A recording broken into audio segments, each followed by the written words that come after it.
Bien, je vous remercie de votre présence. Avant d'ouvrir ce conseil municipal,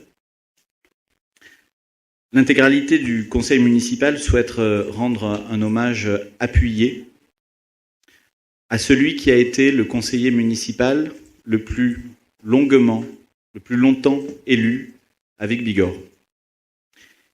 Il s'agit de Gilbert Dascq, que tous ici connaissons, et qui nous a quittés le 12 août dernier. Il a été élu de 1971 à 2008. 37 ans. 37 ans au service des Vicois, principalement comme élu de l'opposition. Et cet engagement, nous ne pouvons que l'applaudir aujourd'hui, que le reconnaître et que nous en inspirer.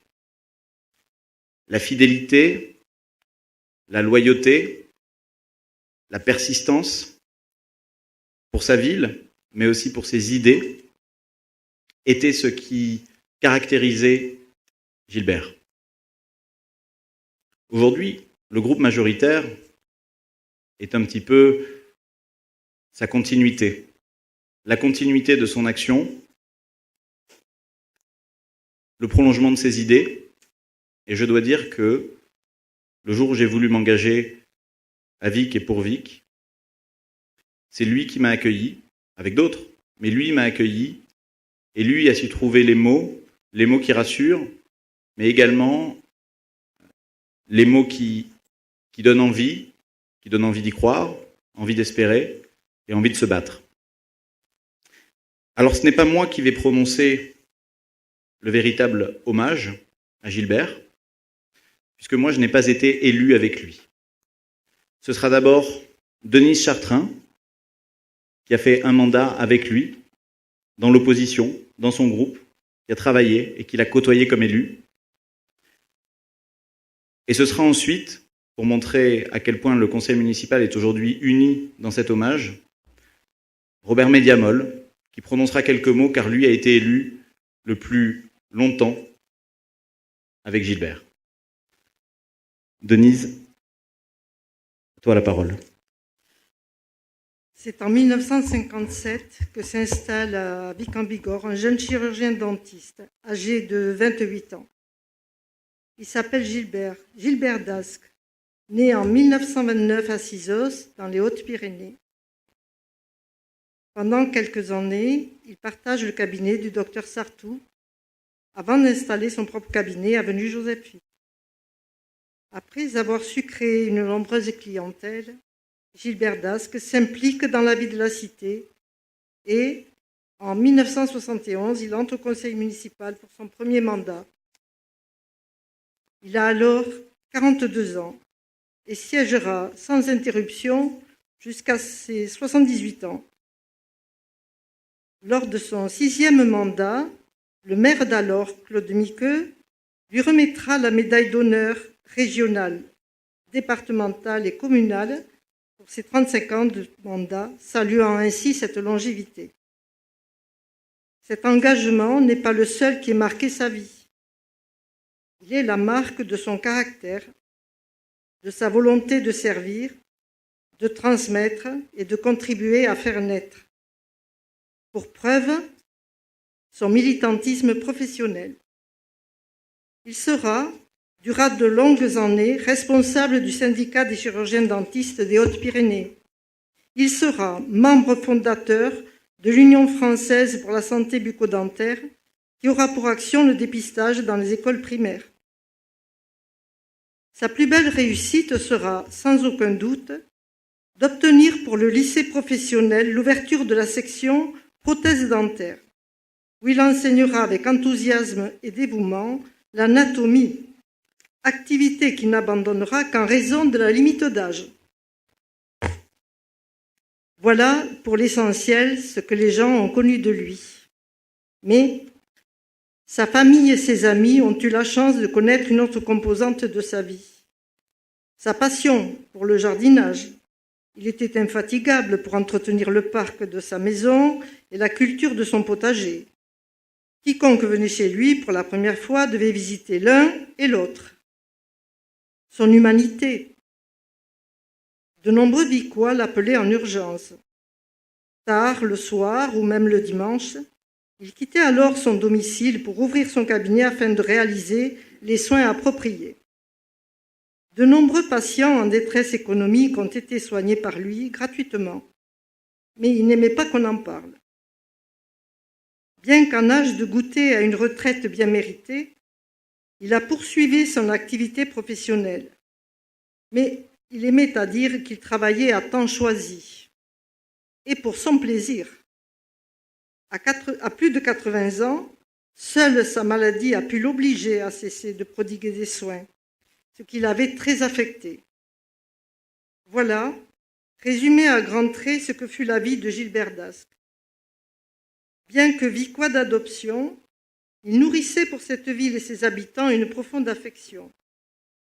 Sylvie et moi lui devons notre présence autour de cette table. Gilbert a passé tout son dernier mandat à nous transmettre sa longue connaissance des dossiers vicois et son enthousiasme pour les affaires publiques. Jusqu'à la fin, nous l'avions à nos côtés. Merci Gilbert. Le jour de ses obsèques, ils furent nombreux ceux qui ont tenu à lui exprimer leur reconnaissance, leur sympathie et sans nul doute leur respect. C'est une figure locale qui nous a quittés. Il a marqué plusieurs générations et restera dans la mémoire collective.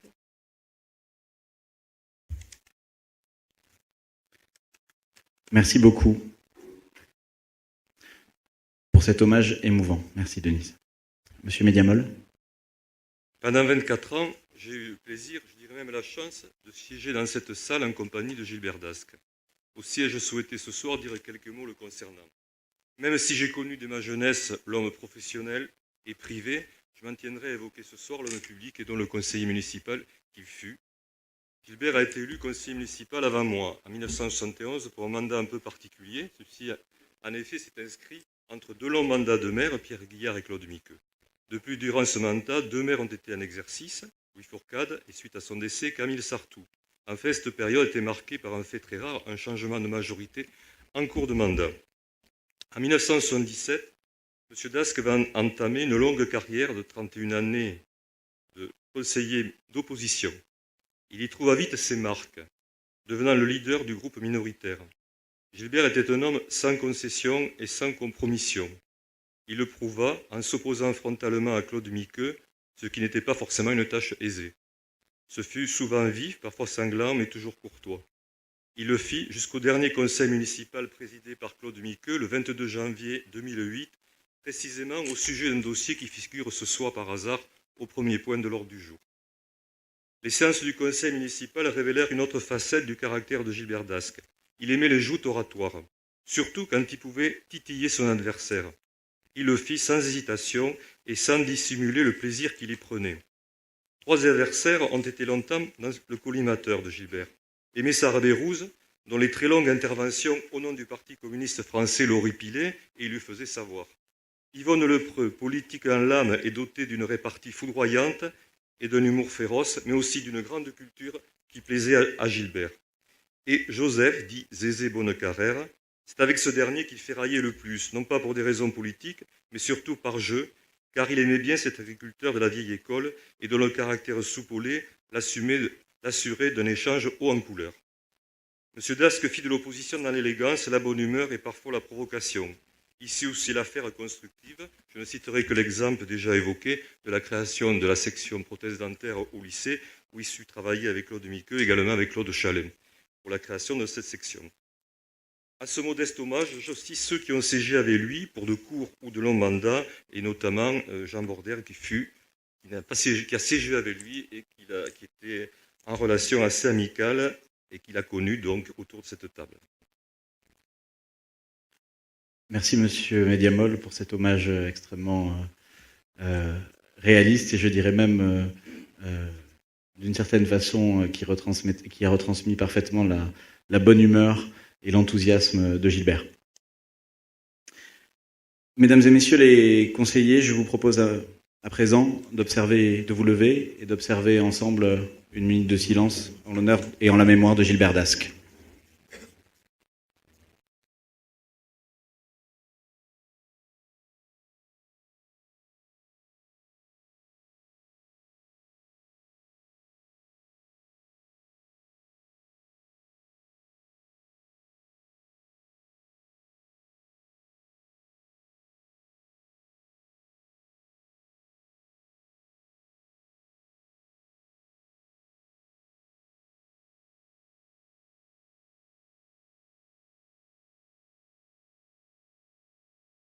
Je vous remercie.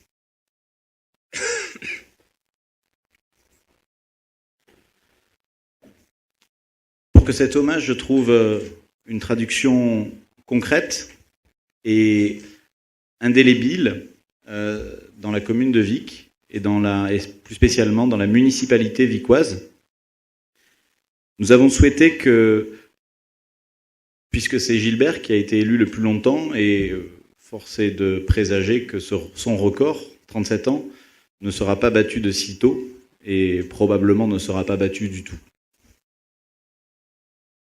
Monsieur Mediabol, visiblement, est sur la ligne de départ depuis un certain temps, mais nous en reparlerons. Toujours est-il que, à l'heure actuelle, il nous semble tout à fait important que Gilbert laisse une marque indélébile dans la mairie de Vic. Et il ne vous a pas échappé que, au premier étage, une partie du premier étage est en travaux. Dans cette partie, il y a plusieurs bureaux, mais il y a notamment une salle de réunion qui sera la salle de réunion formelle de la mairie. C'est-à-dire celle qu'il faudra réserver pour les rendez-vous formels où le maire ou les adjoints pourront recevoir de manière formelle. Et je propose ce soir que cette salle soit appelée salle Gilbert Dasque. Nous procéderons à l'inauguration quand les travaux seront terminés. Normalement, vous le verrez, c'est dans un point, c'est le 7 octobre. Et nous inviterons, bien évidemment, la famille de Gilbert, ainsi que la presse, pour cette inauguration qui laissera le nom de Gilbert gravé dans la mairie de Vic-Bigorre. Voilà.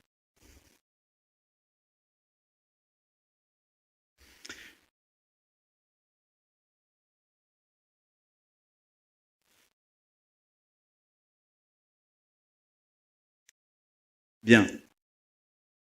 Avant de procéder au vote par le conseil municipal de cette dénomination, je vais donc ouvrir le conseil municipal en constatant que le quorum est atteint et en constatant également que M. Vigne a donné procuration à M. Penn et que M. Curette a donné procuration à M. Paul. Madame Saintille.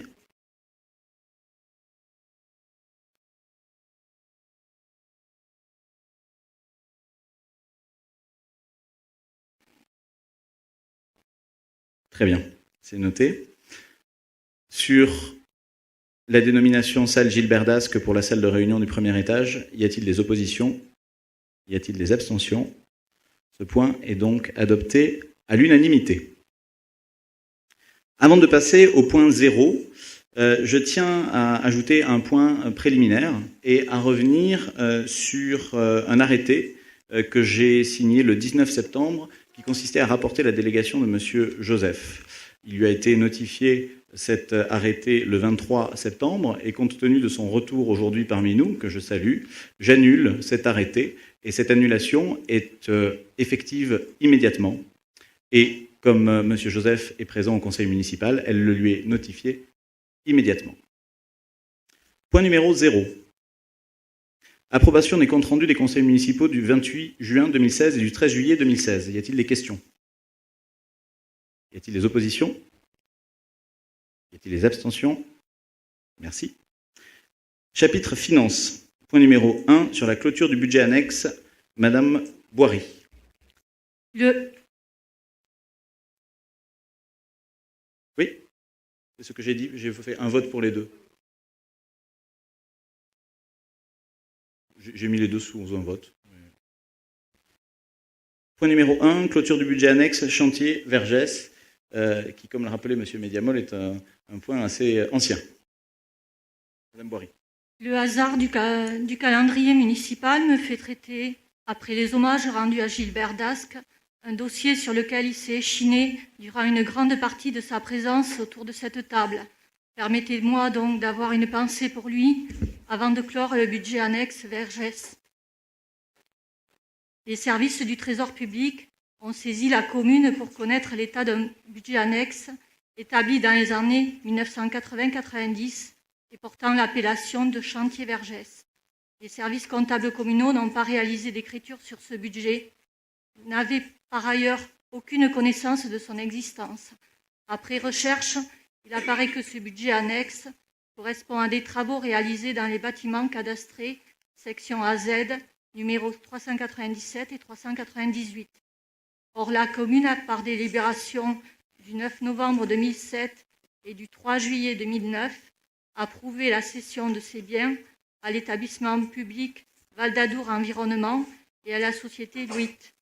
Aussi, le budget annexe afférent à ces travaux n'a plus d'objet. Je vous propose donc, suite à la demande des services du Trésor, de clôturer le budget annexe chantier Vergès. Y a-t-il des questions sur ce point? Des oppositions? Des abstentions? Merci.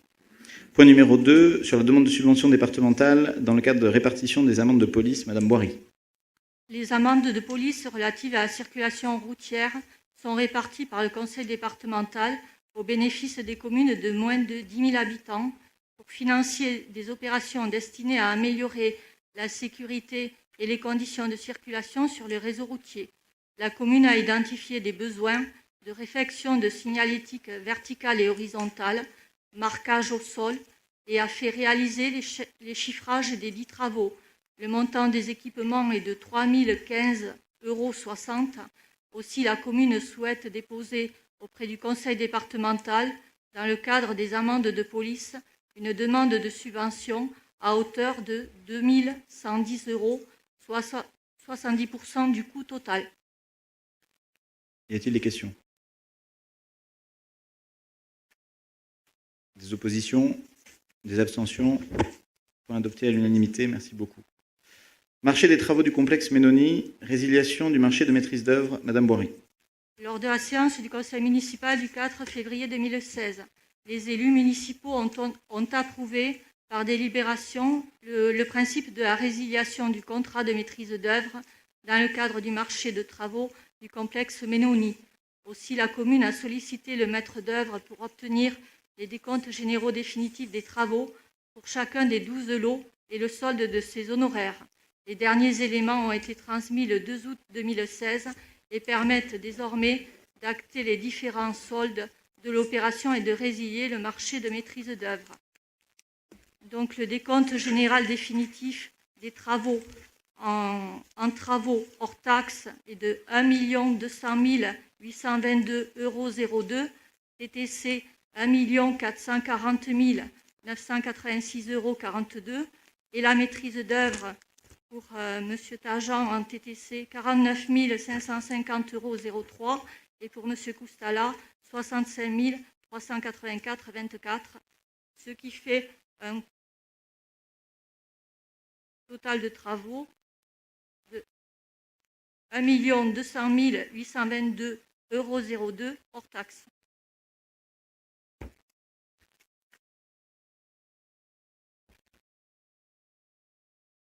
Y a-t-il des questions sur ce point? Y a-t-il des oppositions? Des abstentions? Merci. Point adopté. Point numéro 4, plan de financement des travaux d'enfouissement de réseau rue Garde-Rive. Encore Madame Boiry, puisqu'il s'agit d'un point financier. La commune a engagé des travaux de réfection des réseaux dits secs et humides de Garde-Rive. Pour la réfection des réseaux secs, les services communaux ont ainsi travaillé avec le SDE 65 pour élaborer un programme de travaux afin de rénover l'éclairage public, enfouir le réseau basse tension et le téléphone. Les coûts de travaux se décomposent: enfouissement du réseau basse tension, 38 000 € hors taxes, dont 19 000 € à la charge de la commune; enfouissement du réseau téléphone, 8 300 €; câblage orange, 484,04 €; rénovation éclairage public, 7 000 € hors taxes, dont 5 250 € à la charge de la commune. Le coût total de l'opération est de 53 784,04 € hors taxes, 62 704,04 € TTC. La part communale afférente à cette opération s'élève à 33 034,04 €, soit 61% du coût total. Ce montant a déjà été prévu et budgétisé dans le budget initial. Y a-t-il des questions? Des oppositions? Des abstentions? Point adopté à l'unanimité, merci beaucoup. Point numéro 5, bilan du Festival de gastronomie. Des tablés de Vic pour l'année 2016. Alors je vais moi-même expliciter ce point. Donc la deuxième édition des tablés de Vic s'est déroulée les 13, 14 et 15 juillet. Ça a été de manière globale un succès puisque plus de 2000 personnes y ont assisté, y ont participé. L'ambiance a été conviviale.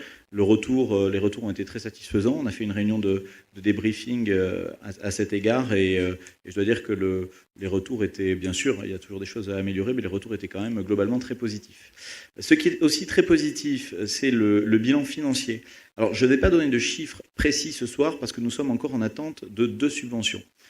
Mais ce qu'on peut dire, c'est que on a à peu près un écart de l'ordre de 10 000 € entre l'actif et le passif pour cet événement, donc un coût qui sera de l'ordre de 10 000 € pour la commune pour cet événement. J'espère qu'avec les subventions qui devraient encore arriver, c'est-à-dire celles de la communauté des communes et celles du conseil régional, on passera en dessous des 10 000 €, probablement 8 000 ou probablement autour de 8 000 €. J'espère qu'on arrivera là. Je donnerai le véritable chiffre quand on aura toutes les subventions, puisque si je donne un chiffre ce soir, même si on n'a pas les dernières subventions, c'est ce chiffre-là qu'on retiendra.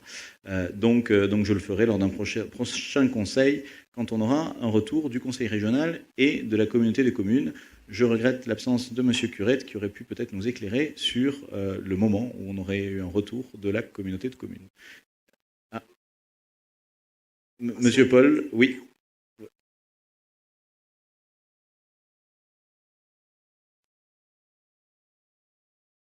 Oui, donc ça a été évoqué en comité des maires, donc vous aurez la réponse après le conseil communautaire, le prochain conseil communautaire, puisque ça doit être délibéré en conseil communautaire. Mais au dernier comité des maires, cette subvention a été refusée à l'unanimité. Voilà, je tenais à vous le préciser. Il y a une explication. Explication, à savoir qu'aucune subvention n'a jamais été donnée à une municipalité des 29 communes lorsqu'elle organise une manifestation, puisqu'elle n'est pas dans sa compétence. Donc ce n'est pas Vic un parti pris, c'est toutes les communes. Il n'y a jamais eu d'aide pour aucune animation sur les communes de tout le territoire. Voilà, il y a eu des aides de la part de l'Office de tourisme, mais de la part de la Comcom, jamais. Très bien. Je regrette cette décision, mais je la reconnais. J'attendrai qu'elle soit validée en conseil communautaire, parce que pour l'instant, elle n'a pas de validité. Donc, voilà pour le point pour le bilan du Festival de gastronomie. C'était simplement pour information. Point numéro 6. Le point numéro 6, je le sors de l'ordre du jour. Il s'agit du paiement des frais d'hébergement quand je me suis rendu au congrès des maires. Pourquoi je le sors de l'ordre du jour? D'abord parce que la facture qui nous a été adressée est fausse. Donc, même si on voulait la régler, on ne le pourrait pas. Et deuxièmement, il me semble plus approprié, comme je ne me suis pas contenté de simplement aller au salon des maires, au congrès des maires, pendant ces 2 jours, de prendre cette somme à ma charge. Enfin, c'est pas exactement cette somme, c'est moins, mais parce qu'il y a une erreur dans la facture, mais de le prendre à ma charge sur mes frais personnels. Voilà, ça me semble mieux. Pour information, j'ai surtout été au congrès des maires à l'invitation de la société Action, qui a été la société qui a mis en place le stationnement intelligent et la vidéoprotection, parce que justement, ils voulaient me rencontrer pour promouvoir ce système-là dans d'autres communes, et donc c'est eux qui ont pris en charge les frais des billets d'avion. Mais c'est tout. Voilà. Frais qui s'élevaient à je ne sais pas combien. Point numéro 7. Mise en vente de matériel de type tracteur-tondeuse par la commune, Madame Boiry. La commune dispose d'un matériel de type tracteur-tondeuse qu'elle souhaite affecter à matériel de réforme et donc procéder à sa mise en vente. Il s'agit d'un tracteur-tondeuse de marque John Deere, X155R, dont la mise à prix est fixée à 1 900 €, valeur de reprise par un professionnel. Pour sa mise en vente, des offres seront à déposer avant le 15 octobre 2016 en mairie. Cette mise en vente de matériel est exclusivement ouverte aux Vicquois et aux agents communaux. Un tirage au sort sera réalisé courant octobre, auquel seront invitées les personnes ayant déposé leur offre.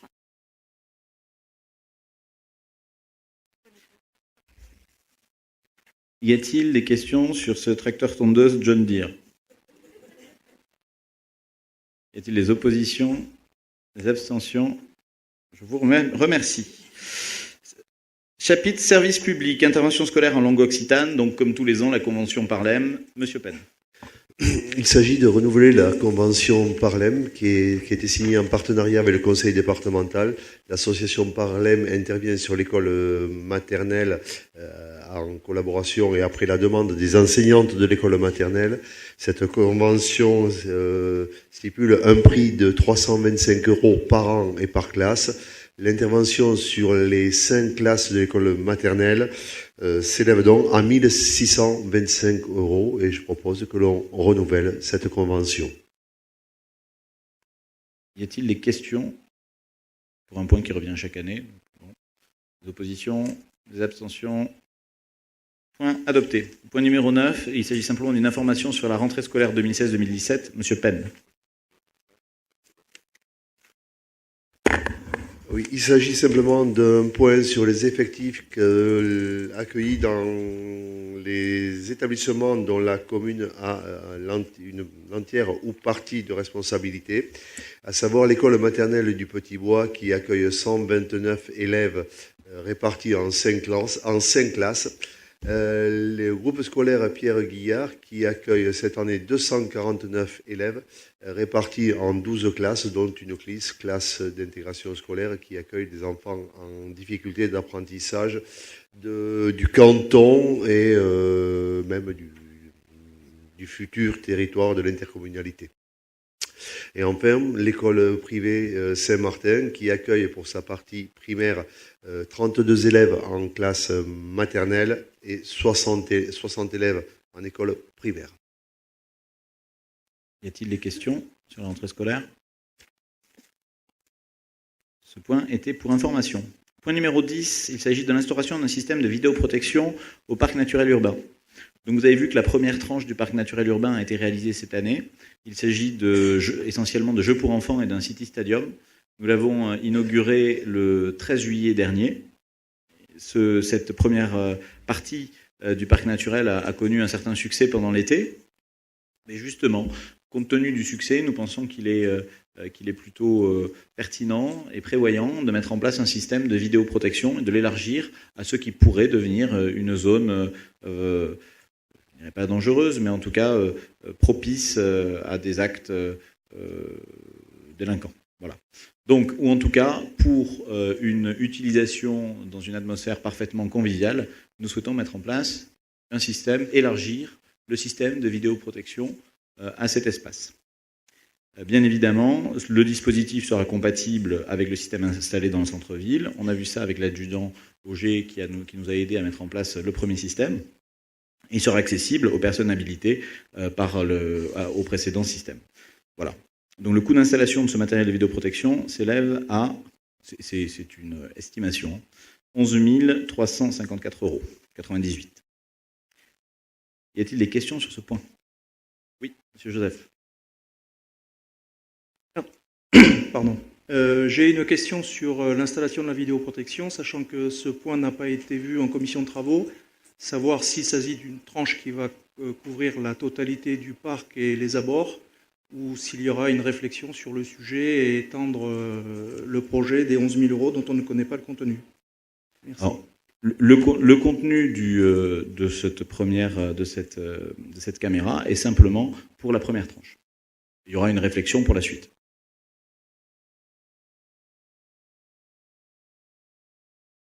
Y a-t-il d'autres questions?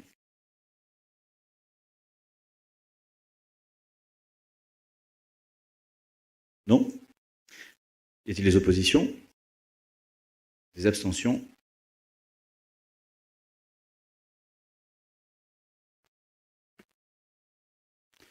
Bien. Point adopté. Sachez que le comité éthique qui avait été créé pour justement la surveillance du système de vidéoprotection se réunira à mon invitation le 17 octobre 2016 à 19h. Point numéro 11, sur la procédure de délégation de services publics de l'eau potable et de l'assainissement. Donc le 7 juillet 2016, la commune a procédé à la mise en concurrence pour les délégations de services publics de l'eau potable et de l'assainissement. Les offres des entreprises intéressées sont recevables donc jusqu'au 3 octobre, à midi. Et les commissions de délégation de services publics eau potable et assainissement seront réunies le 5 octobre à partir de 16h30 pour étudier les offres déposées. C'était pour information. Point numéro 12. Donc, c'est la présentation du dispositif communal, un contrat de santé pour Vic. Vous avez pu voir dans le dernier numéro du Vicoin que la question de la désertification médicale avait été abordée de notre part en essayant de trouver une solution innovante et une solution qui soit à la fois efficace et peu coûteuse. Donc, nous accompagnons, que ce soit encore clair, qu'on le redise, la construction de la maison de santé Place Verdun, portée par la communauté de communes actuelle. Mais ce projet ne garantit pas la venue de médecins à l'avenir. Il le facilite, j'espère qu'il le facilite grandement, mais à ce stade, il ne le garantit pas. Nous avons souhaité essayer de donner une deuxième sécurité pour éviter la désertification médicale. Cette deuxième sécurité consiste en un contrat de santé pour Vic. Un contrat de santé pour Vic, qu'est-ce que c'est?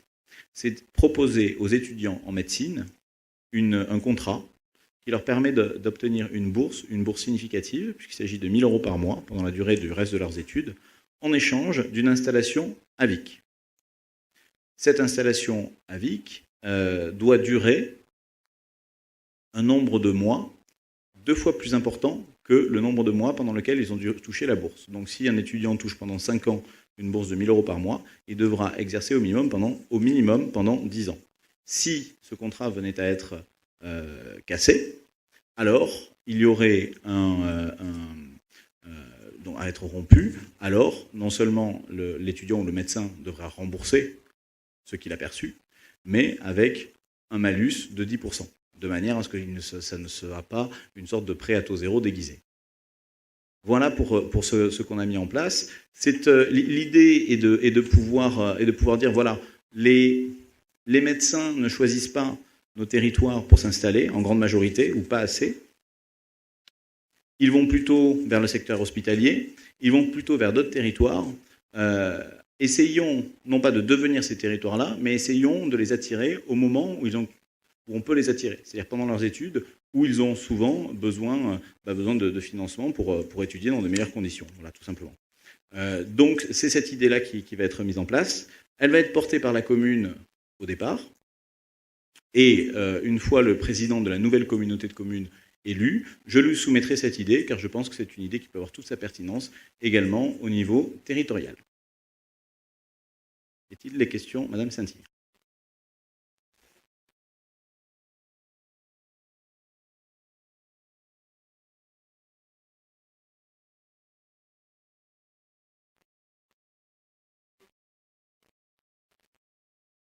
Madame Saint-Cyr, est-ce que vous pouvez parler dans le micro? C'est simplement pour l'enregistrement, en fait. Voilà. Donc, je disais donc, bon, effectivement, c'est une idée qui va dans le sens de la lutte contre la désertification médicale, mais vous voyez comme pirate quand même. Hein. On me lance un scud tout de suite. Non, je plaisante. Donc, ce que je voulais dire, c'est qu'il me semblerait quand même important de travailler sur ce projet avec la commune et la communauté de communes et d'y associer les aides de l'État qui existent d'ores et déjà pour favoriser l'implantation de jeunes médecins et notamment d'étudiants dans les zones qui sont touchées par la désertification. Il me semblerait important qu'il y ait un groupe de travail ou une commission qui se mette en place, qui puisse être communale et intercommunale, de façon à ce qu'il n'y ait pas de redondance, mais une optimisation des aides et des dispositifs. Alors oui, effectivement, on a commencé à étudier ce sujet et en réalité, les aides de l'État ne sont pas compatibles avec ce genre de bourse. C'est-à-dire c'est soit l'un, soit l'autre pour les étudiants. En tout cas, c'est à ce stade de nos recherches, c'est la conclusion que nous tirons. Peut-être qu'il faut creuser davantage, mais on sera ravis en tout cas de pouvoir essayer de voir s'il n'y a pas un moyen de les faire se cumuler. On peut d'ailleurs travailler tout ça ensemble, mais à ce stade, les notes que l'on m'a données indiquent une incompatibilité, une exclusion, avec en tout cas le type de contrat, type contrat d'engagement de service public. Voilà. Quant à la communauté de communes, oui, bien sûr, mais comme en fait le dispositif qu'on souhaite mettre en œuvre ne pourra être effectif qu'en septembre prochain, en septembre 2017, donc il s'agira de la nouvelle communauté de communes, donc il me semble plus pertinent d'attendre la formation de la nouvelle communauté de communes qui va arriver dans 3 mois et de voir justement avec le nouveau territoire pour le porter. Voilà, puisque l'idée du calendrier, c'est de mettre en place le dispositif. Pour l'instant, c'est simplement pour information, on ne vote rien ce soir. Mais ensuite, une fois qu'on aura déterminé les véritables critères de sélection, on pourra le voter. Et ensuite, un jury se constituera. On sélectionnera des candidats, on les approuvera ou non. Et la bourse sera effective à partir de 2017. Bien évidemment, si le futur président de la communauté de communes, de la grande communauté de communes, souhaite reprendre le projet directement et l'instaurer directement sur le territoire, ce sera tout à fait pertinent à mon sens. Y a-t-il d'autres questions sur ce point qui n'est pas à voter, mais...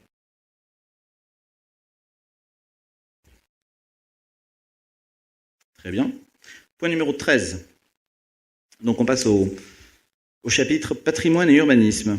Il s'agit des travaux de rénovation du premier étage de la mairie. Les travaux de rénovation du premier étage sont donc en cours, comme vous avez pu le voir en rentrant. La réception des travaux a un peu de retard.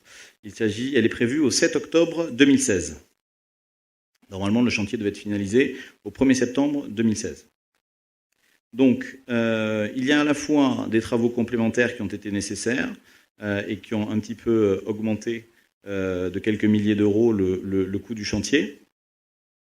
Mais il y a aussi eu un retard de travaux qui a donné lieu à des compensations. Donc tout ça s'équilibre et globalement nous allons rester sur une enveloppe qui était de 110 000 euros ou 113, je ne sais plus exactement. L'enveloppe finale hors taxe est de travaux est de 114 322,11 €. Merci beaucoup. Soit 2 749,47 de plus-value et 6 000 et quelques d'intérêts moratoires sur les entreprises. 3 000, pardon. Donc, ça c'était pour information. Et pour information également, sachez que le SDIS, pour justement nous donner un avis favorable sur cette partie de la mairie, a reposé la question, qui est une question qui se pose depuis plusieurs années, voire décennies, de la sortie de secours au premier étage. Donc sachez qu'on devra, dès l'an prochain, et il faudra le prévoir dans le budget, installer une sortie de secours au premier étage de la mairie, probablement juste ici, au niveau de la sorte de cour intérieure. Voilà. Donc, on verra exactement ce qu'on comprend dans cet investissement. Est-ce qu'on fait juste une sortie de secours? Est-ce qu'on en profite pour donner un petit coup de neuf à la salle du conseil? On verra selon le budget et on verra ça au niveau du budget 2017. C'était pour information. Point numéro 14. Consultation d'une mission de maîtrise d'œuvre dans le cadre de l'aménagement Cœur de Ville. Donc, nous avons présenté en juin dernier un projet d'aménagement du Cœur de Ville et nous avons précisé que nous allons lancer la consultation d'une maîtrise d'œuvre pour déterminer un bureau d'études en charge de l'accompagnement. Nous sommes déjà accompagnés par l'ADAC 65, comme vous vous souvenez, et nous avons reçu donc avec les services de l'ADAC et quelques élus plusieurs bureaux d'études qui nous ont présenté, c'était le 19 septembre dernier, donc lundi dernier, leur projet pour la rénovation du cœur de ville, c'est-à-dire du centre-ville de la commune, intracanal et au niveau du tour de la Halle. C'est un projet sur plusieurs années, avec plusieurs tranches. Nous avons vu 4 bureaux et d'avis unanime, c'est le deuxième bureau que nous avons vu qui a été retenu, et par l'ADAC, et par les élus présents, et par moi-même. Et il s'agit, j'ai oublié le nom,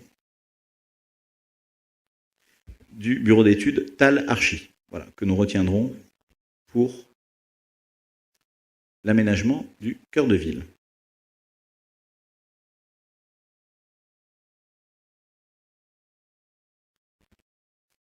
Et on m'indique, effectivement, c'est c'est bien de le préciser, que le montant du bureau d'études est de l'ordre de 51 000 euros.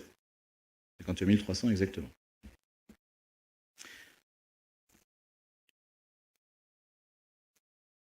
Y a-t-il des questions sur ce point? Oui. Juste une remarque, simplement déplorer qu'on ne soit pas invité à ce genre de réunion. Il n'y avait personne de chez nous. Voilà. C'est noté. Il n'y avait pas grand monde de chez nous non plus.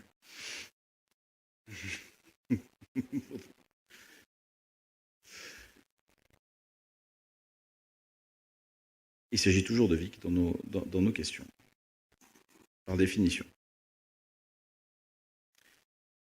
Y a-t-il d'autres questions sur ce point?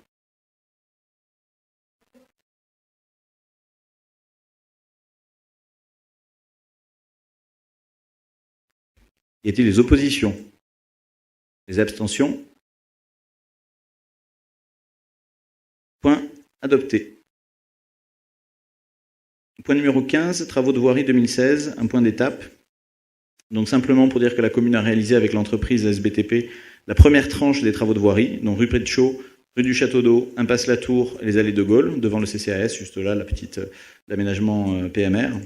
Donc les travaux ont eu lieu en août et ont été terminés en début septembre.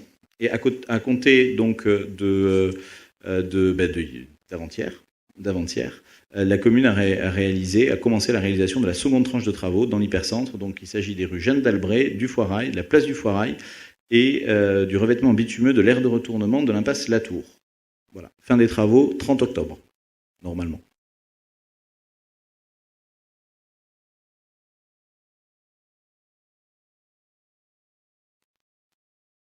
Alors, malgré ce qui est écrit sur l'ordre du jour du conseil municipal, on m'indique qu'il y a eu quelques changements et que, compte tenu du fait qu'on va arrêter les travaux pour les fêtes, la fin des travaux aura plutôt lieu en décembre. Y a-t-il des questions? C'est pour information. Merci. Point numéro 16. Procédure de révision du PLU. Un point d'étape, et je vais donner la parole à Madame Chartrain.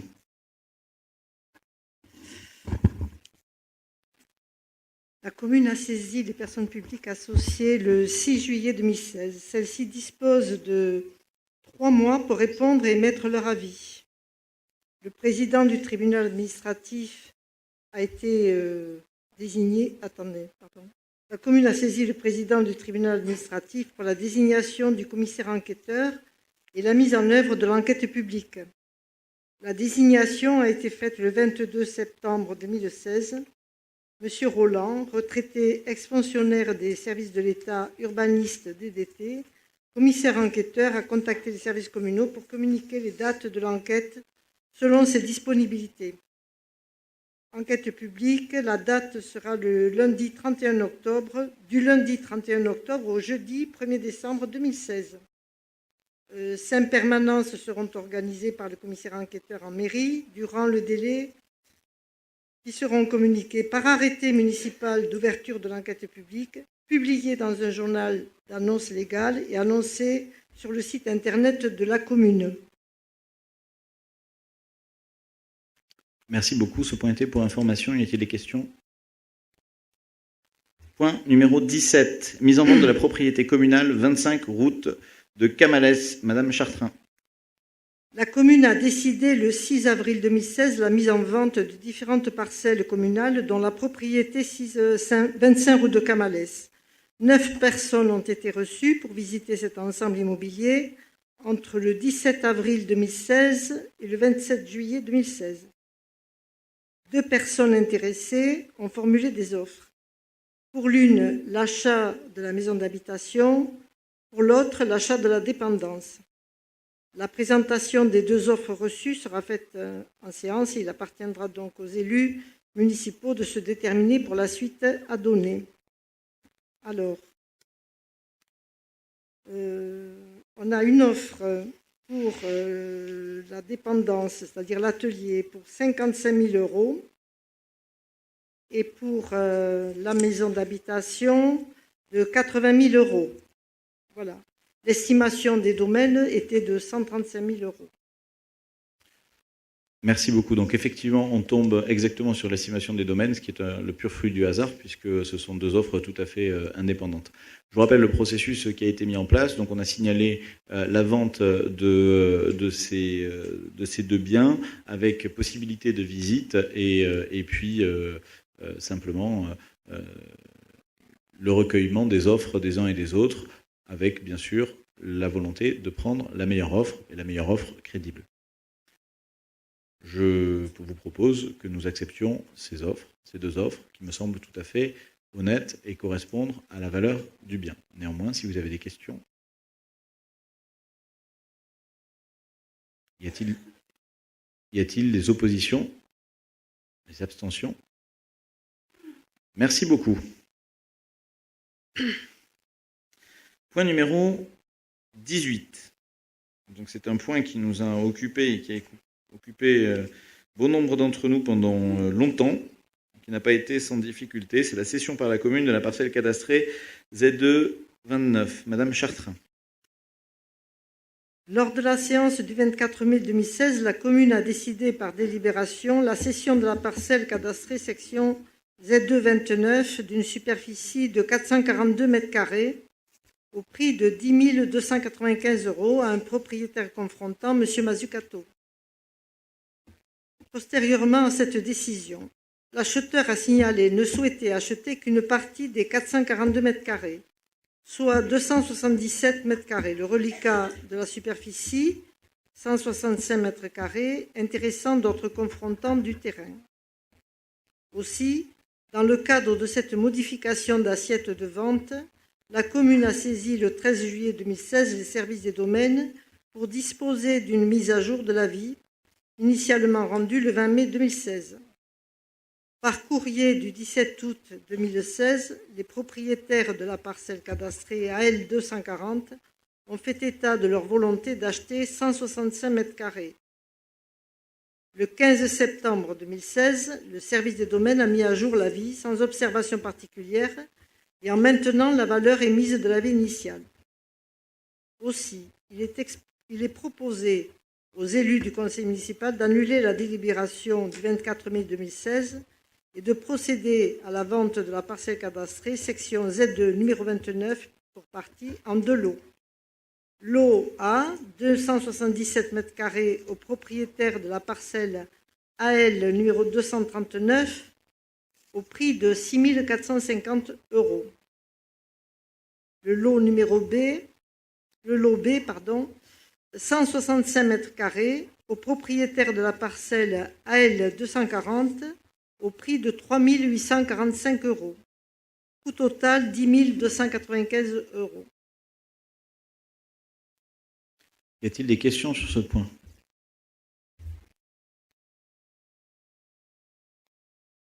Bon, ce qu'il faut retenir, c'est que c'est une opération blanche pour la commune, qui n'a pas été sans difficulté parce qu'il y a eu des revirements et qu'on a essayé d'être le plus à l'écoute, peut-être trop d'ailleurs, de l'administré qui nous a demandé de faire cet échange. Ça a demandé beaucoup de travail au service et beaucoup de travail à certains élus que je remercie aujourd'hui. Y a-t-il des oppositions? Une. Y a-t-il des abstentions? Merci.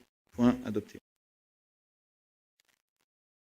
Point suivant, numéro 19, cession par la commune de la parcelle cadastrée, section AX 153. Madame Chartrain. Le propriétaire confrontant de la parcelle communale cadastrée section AX 153 a sollicité en 2008 la commune pour réaliser un échange d'une partie de la dite parcelle avec une partie sur son terrain cadastré section AX 163. Un bornage a été réalisé aux frais du demandeur. Au vu des frais importants d'acte dans le cadre de cet échange, le propriétaire confrontant y a renoncé. Le propriétaire a relancé la commune afin de proposer l'achat d'une partie de la parcelle AX 153 pour une superficie de 12 m².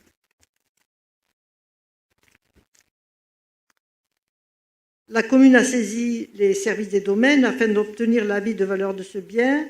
Après de nombreuses relances, la commune a été destinataire le 15 septembre 2016 de l'avis de valeur. Aussi, la proposition de cession de 12 mètres carrés, parcelle AX 153, pourra être étudiée en séance.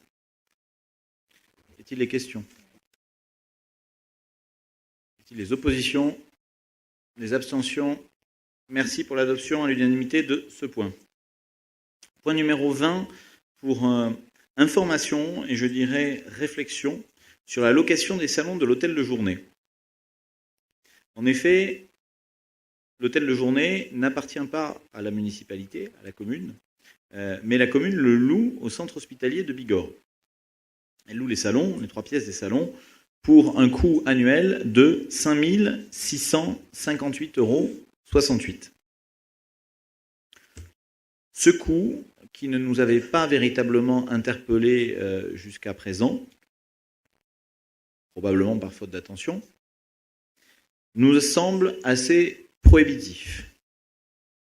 Aujourd'hui, bien sûr, ces locaux servent, sont utilisés. Ils sont utilisés par plusieurs associations, par 2 associations, par les Échiquiers Vicois et par les Victambules, depuis que les AVF ont déménagé à la maison des associations, et en fin de journée, donc pour une période de temps relativement restreinte, et un coût tout de même assez important.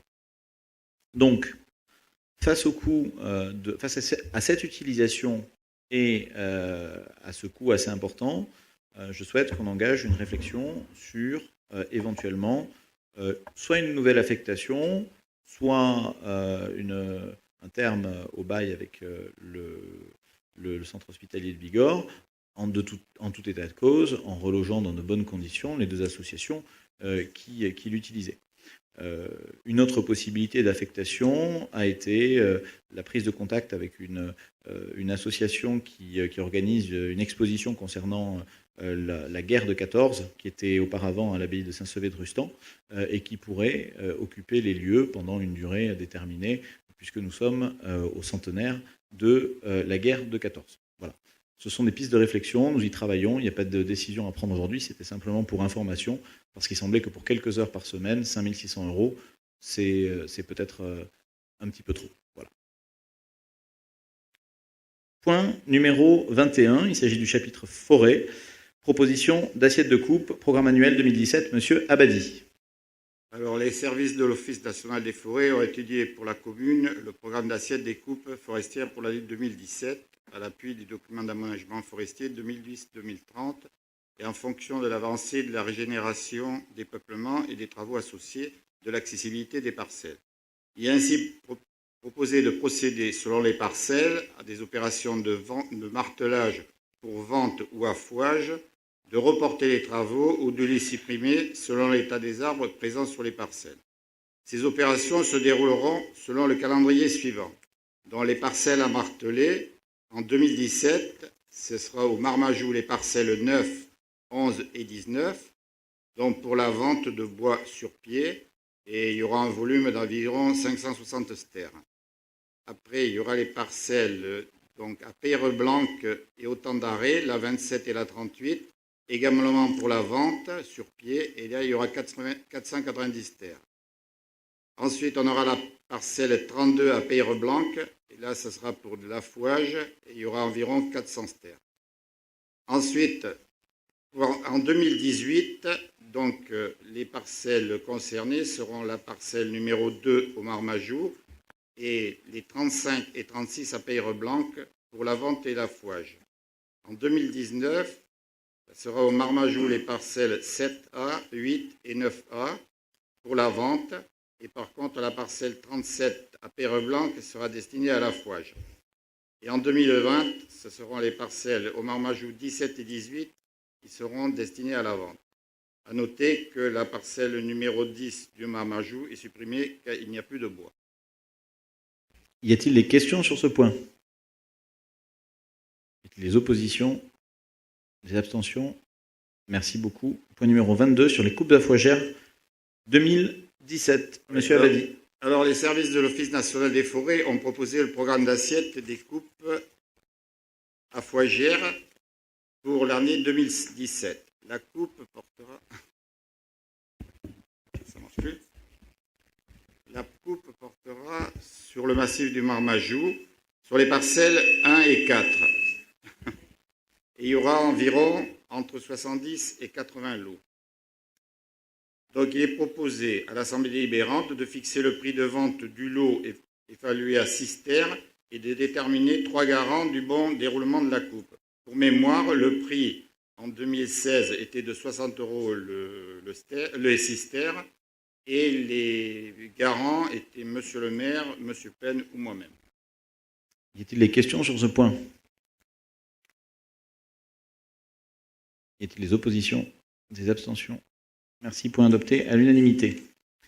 Passons désormais aux ressources humaines, avec point numéro 23, la création d'un poste en contrat à durée déterminée pour besoin de service. Monsieur Penn. Pardon. Il s'agit de la création d'un emploi à durée déterminée pour un agent, pour suppléer un agent qui a été recruté en contrat aidé sur une quantité de 25 heures par semaine. Cet agent, ne pouvant plus assurer son service pour raison de santé, a souhaité interrompre son contrat et nous proposons donc de remplacer ce contrat aidé par un contrat à durée déterminée dont sera bénéficiaire une agent qui était elle-même en contrat aidé jusqu'au mois de juin 2016 et qui avait donné entière satisfaction dans l'accomplissement de ses missions. Y a-t-il des questions sur le point 23? Des oppositions? Des abstentions? Merci beaucoup. Numéro 24, création d'un poste en contrat aidé, à compter du 6 octobre 2016. Monsieur Penn. Il s'agit là encore du remplacement d'un contrat d'un agent démissionnaire, un agent qui bénéficiait d'un contrat d'avenir. On a proposé cet agent a démissionné puisqu'elle a utilisé ce que sont réellement les contrats d'avenir. Elle a réussi à trouver un emploi à durée, un contrat à durée indéterminée dans une structure commerciale vicoise. Et donc, elle a elle a souhaité ne pas renouveler son contrat. Donc, nous proposons de recruter un nouvel agent dans le même type de contrat. Des questions? Des oppositions? Des abstentions? Merci. Point numéro 25, création de 2 postes en emploi aidé CUI-CAE, service enfance, à compter du 3 octobre 2016. Monsieur Penn. Donc là aussi, il s'agit de pallier à la démission de 2 agents de la collectivité qui étaient eux aussi recrutés dans le cadre des contrats aidés et qui ont retrouvé un emploi en contrat à durée indéterminée. Un dans une surface commerciale locale, l'autre pour celle qui avait un contrat à 26 heures par semaine, la suivante pour un contrat à 20 heures par semaine qui a trouvé un contrat dans une officine, dans le domaine libéral, dans une commune voisine. Donc là aussi, ces 2 agents, les temps pendant lesquels la collectivité les a employés en contrat aidé, leur a permis de postuler, de faire des recherches d'emploi qui ont été fructueuses. Donc on propose de renouveler ces 2 emplois dans le même type. Madame Boiry. Une précision, les 2 démissions sont intervenues la semaine dernière, donc le point 25 a été rajouté à l'ordre du jour. Oui, j'allais le préciser, c'est un point complémentaire puisque justement c'est arrivé après l'envoi de l'ordre du jour. Y a-t-il des questions sur ce point? Y a-t-il des oppositions? Des abstentions? Merci, point adopté.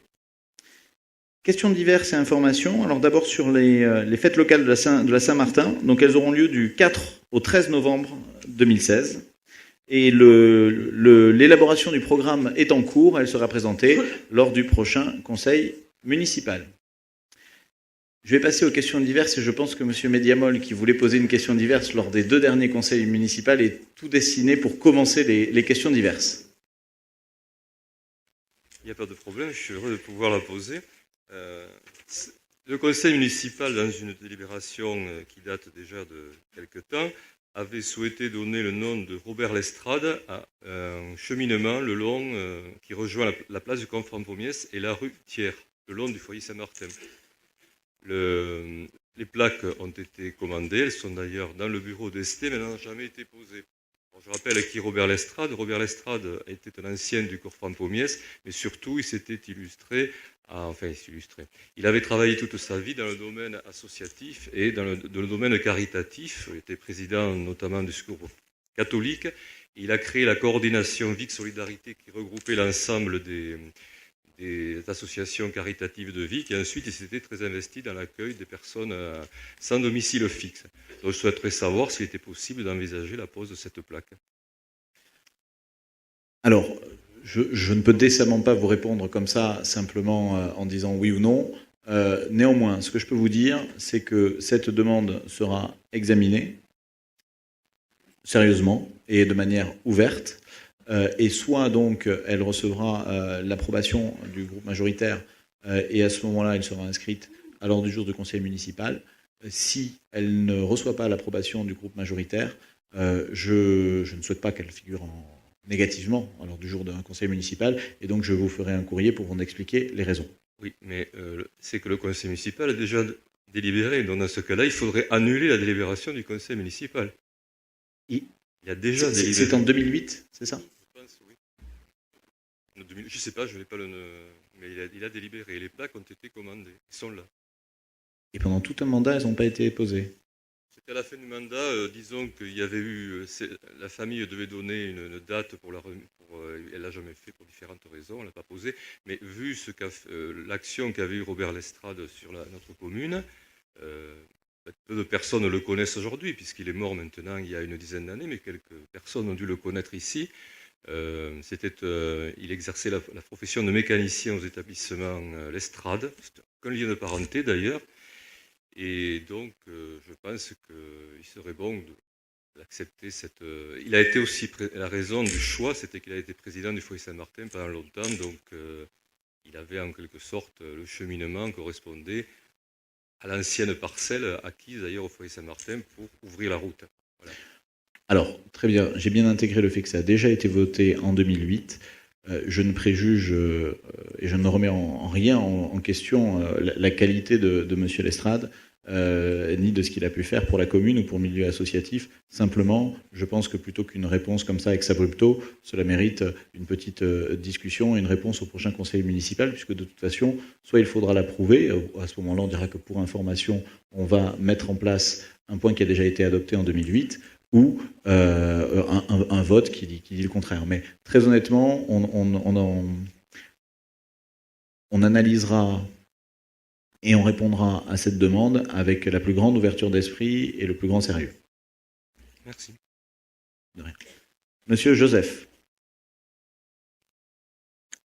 Je voudrais juste auparavant, avant de dire quelques mots, m'excuser parce que je risque d'avoir un peu la voix tremblante. Parce que c'est un sujet qui me bouleverse et je voudrais simplement le partager ce soir. J'ai été donc depuis le 19 septembre démis des délégations qui m'ont été attribuées et la réglementation en ce sens autorise Monsieur le maire à ne pas justifier ses décisions, donc il faut le respecter. Depuis le 19 donc jusqu'à ce soir apparemment je n'étais plus délégué aux travaux et j'aurais souhaité remercier sincèrement ceux pour qui et ceux avec qui je vais œuvrer sur cette période pour le bien de la commune. Donc je tiens d'abord à remercier les Vicois pour leur confiance et leur assurer que je reste malgré tout fidèle à mon engagement de défendre et de servir les intérêts publics en toute transparence, comme d'ailleurs l'a rappelé Monsieur le maire lors des premiers vœux de notre mandat. Je remercie avec sincérité l'ensemble du personnel de la municipalité, les services techniques, le personnel administratif, le RH, le DST, la DGS, à qui je demanderai de bien vouloir transmettre mes remerciements à l'ensemble du personnel. Je remercie également l'ensemble des élus, ceux des commissions, ceux des groupes de travail, les élus des débats, les élus qui, lors des tempêtes, se sont retrouvés au centre de gestion de crise et également sur les rues de Vic à sillonner la commune avec les pompiers et les gendarmes pour le bien des Vicois.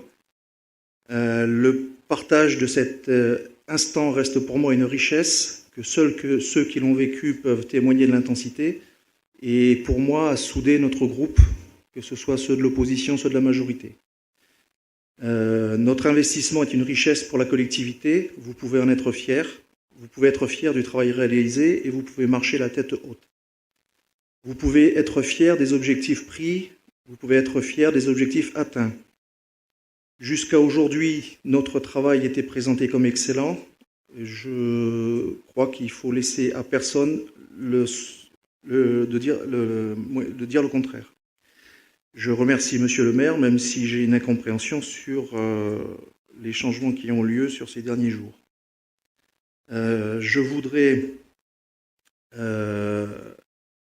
juste rappeler une formule d'Einstein qui disait que le monde ne se détruit pas de la part de ceux qui le détruisent, mais de ceux qui le regardent sans rien faire. Donc ce soir, je note que je suis encore ou à nouveau adjoint aux travaux. Je sais pas comment, honnêtement, je ne sais pas comment je dois le vivre et le gérer. Donc ça explique un peu l'émotion que j'ai dans ma voix.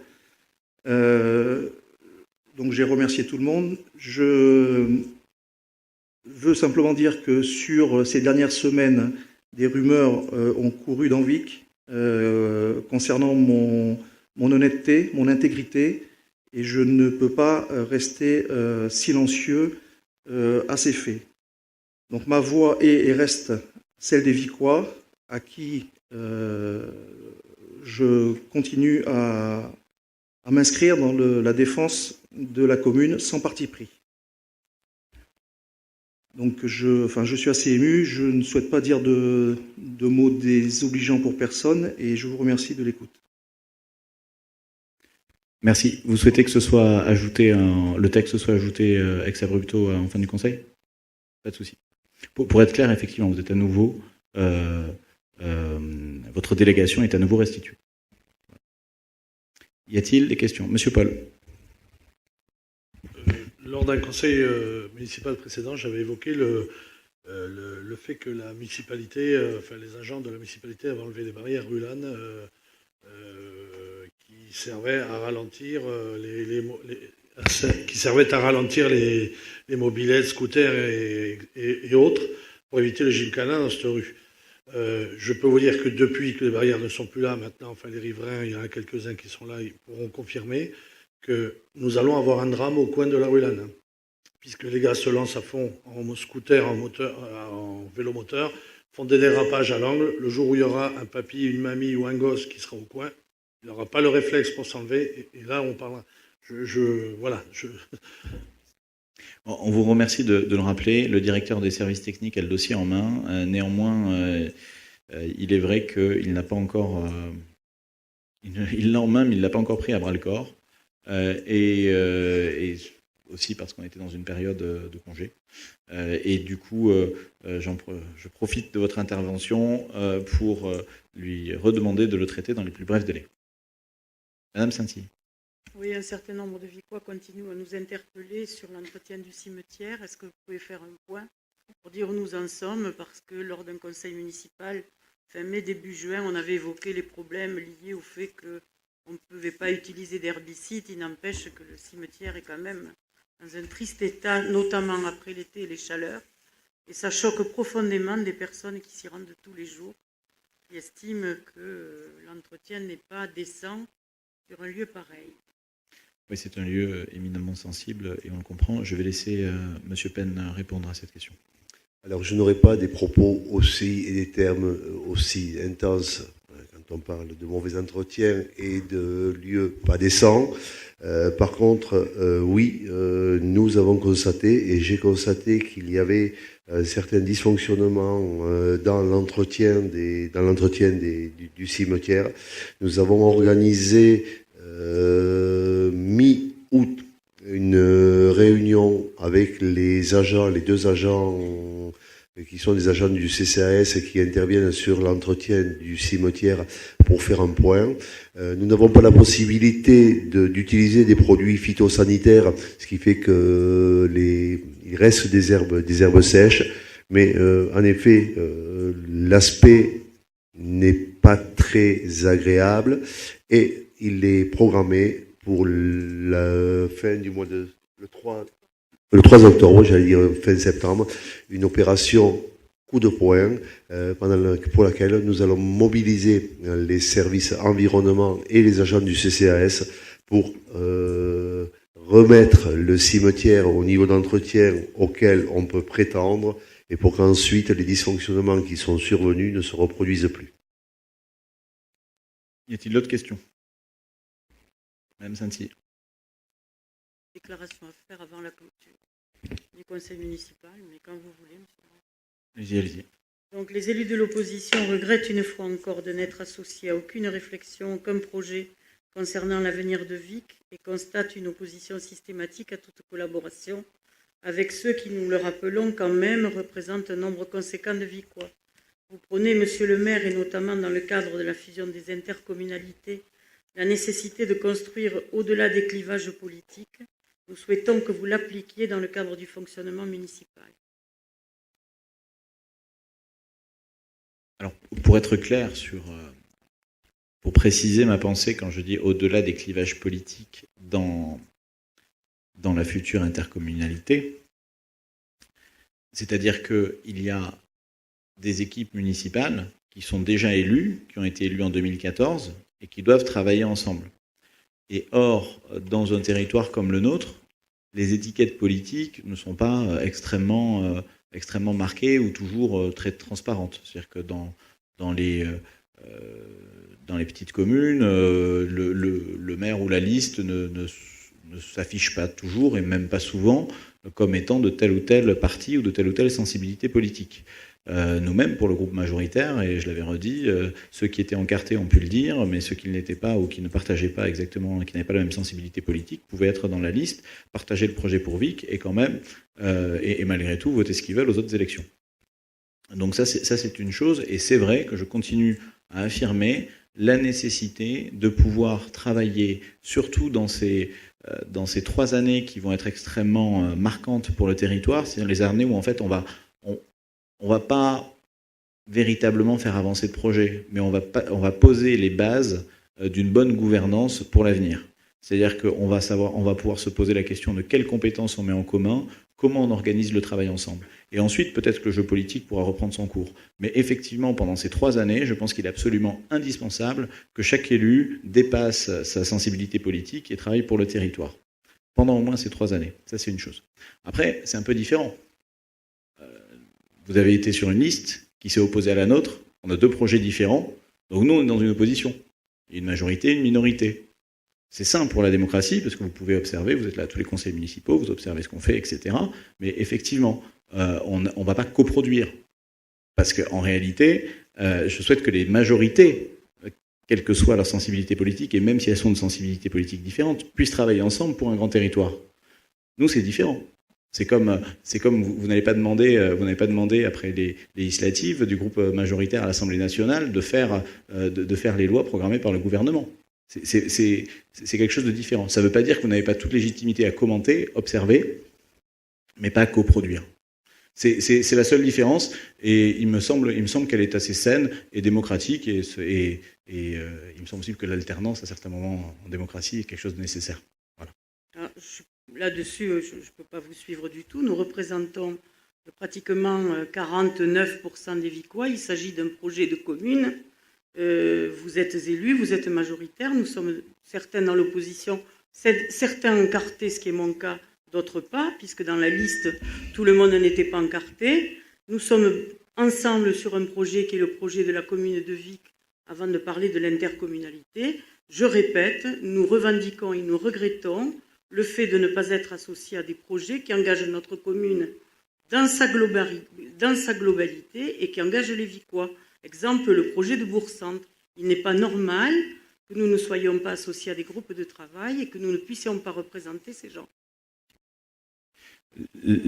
Là-dessus, je m'inscris encore en faux. Vous avez à toutes les élections, on va avoir une prochaine présidentielle, il y aura probablement un candidat qui fera 52% ou 55%, un autre qui fera 48 ou 45, et ce sera celui qui aura dépassé les 50% et qui gouvernera le pays contre l'avis de celui ou celle qui aura perdu pendant les 5 prochaines années. C'était le cas avant, et c'est pour ça que il y a un rôle d'observation, de contrôle, éventuellement de proposition. Et par exemple, quand M. Paul nous propose effectivement, et je regrette qu'on n'ait pas encore fait, d'agir sur la Rulane, je pense que c'est une bonne initiative. Et ça, on l'apprend. Mais par contre, dans la coproduction du programme pour lequel on a été élu, là, c'est quelque chose où nos programmes se sont affrontés. À moins que vous nous disiez que vous voulez rejoindre notre groupe majoritaire et que vous ne formiez pas de liste aux prochaines élections.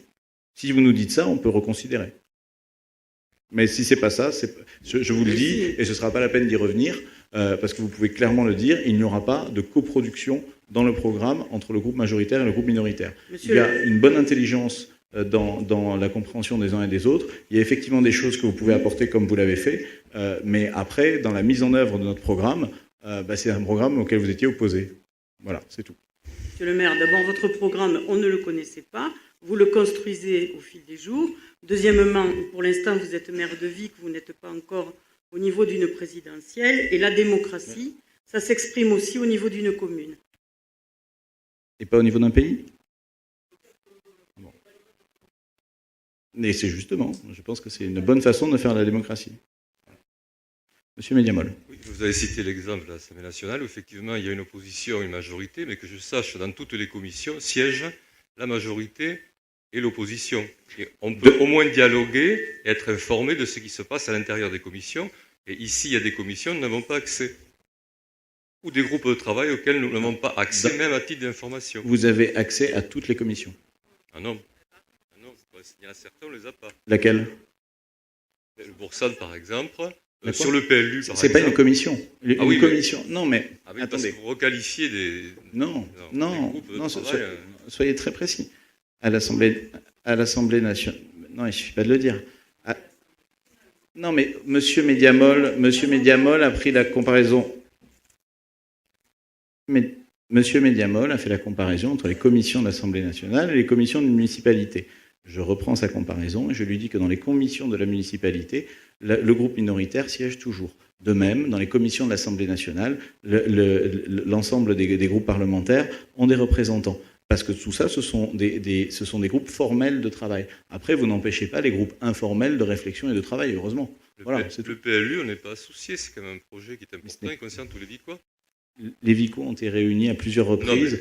Je vois dans le public des gens qui étaient là à peut-être 5 ou 6 réunions concernant le PLU. Donc tout le monde a été associé là-dessus. Et il n'y a pas de commission sur le PLU. C'est simplement, les commissions, ça a un sens très précis. C'est simplement ça. Y a-t-il d'autres questions ?